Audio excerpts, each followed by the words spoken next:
আসসালামু আলাইকুম ভাই বোনেরা, আপনারা সবাই কেমন আছেন? আশা করি সবাই ভালো আছেন। আমি আপনাদের অনেক ভালো আছি। আজকে আমি কচু দিয়ে ইলিশ মাছ দিয়ে রান্না করব। পুরো ভিডিওটা আপনারা দেখুন, আপনাদের ভালো লাগবে। প্রথমে একটি পাতিলে পানি বসিয়ে দিলাম। এবার ধুয়ে রাখা কচুটা আমি পানির ভিতরে দিয়ে দিব, দিয়ে এটা ঢাকনা দিয়ে ঢেকে দিব। এবার ঢাকনা উঠিয়ে নাড়া দিয়ে দেব। কচুটা কিন্তু ভাপ দিয়ে আমি পানিটা ফেলে দেব। কচুটা কিন্তু আমার ভাপ দেওয়া শেষ, এবার আমি নামিয়ে নিব। এবার রান্নার জন্য একটি কড়াই বসিয়ে দিলাম রান্না করার তেল। এবার দিয়ে দেবো পেঁয়াজ বাটা, দিয়ে তেলের সাথে মশলাটাকে আমি ভালোভাবে কষিয়ে নেব। মশলা কষানো শেষে এবার দিয়ে দেবো পানি দিয়ে নাড়া দিয়ে দেবো। এবার দেবো 1 চামচ হলুদের গুঁড়ো, 1 চামচ মরিচের গুঁড়ো। হলুদ মরিচটাকে মশলার সাথে আমি কষিয়ে নেব। এবার দেবো স্বাদ মতো লবণ। মশলাটা কিন্তু আমার কষানো শেষ। এবার ধুয়ে রাখা ইলিশ মাছটা আমি মশলার ভিতরে দিয়ে দেবো।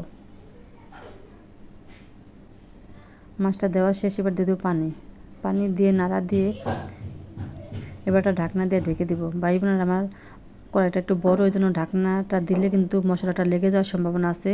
এই জন্য আমি ছোটো বল দিয়ে ঢেকে দিয়েছি। আপনারা কি আবার কিছু মনে করেন না। এবার মাছটা কিন্তু আমার হয়ে গেছে, এবার আমি তুলে নেব। সব মাছগুলো কিন্তু আমার তুলে নেওয়া শেষ।